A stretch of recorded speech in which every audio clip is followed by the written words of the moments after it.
नमस्कार दोस्तों, वीडियो में तमाરું स्वागत है। दोस्तों, गुजरातनी फेमस अभिनेत्री मायरा सोयाનું દુઃખદ અવસાન થયું છે। ત્યારે दोस्तों હાલમાં તેમની બેન ભૂમિકા સોયા દ્વારા સોશિયલ મીડિયા ઉપર એક પોસ્ટ કરવામાં આવી છે।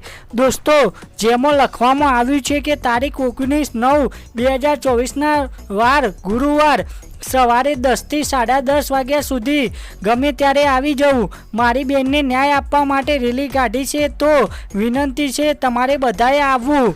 જેને મારી બેનને ન્યાય અપાવવો હશે તે લોકોને કહેવું નહીં પડે, તે લોકો આવી જશે। સવારે 10 વાગે આવી જવું। મારી બેનની આત્માને શાંતિ મળે તે માટે બધા આવજો। તમે બબુની આત્માને શાંતિ માટે આવજો। ખાસ વિનંતી, બધા લોકોએ આવવું। આગળ જાણ કરવી। Miss you my sister, Om Shanti. न्याय अपावो, विनंती, बधा लोको आवजो। दोस्तों, आ रीते तेमनी बहन भूमिका सोया अने फाल्गुनी सोया द्वारा सोशल मीडिया पर पोस्ट करवामां आवी छे। त्यारे दोस्तों, तो मायरा सोयानी आत्माने शांति मळे ते माटे तमे पण कॉमेंट में ओम शांति लखी शको छो। अने दोस्तों, आने लगता बीजा समाचार जोवा माटे अमारी आ चेनल ने सब्सक्राइब करी लेजो। दोस्तों, गुजरातना नामी अनामी कलाकारना नवा ज विडियो तमने आ चेनल पर जोवा मळशे। दोस्तों, फरी મળીશું એક નવા વિડીયોમાં।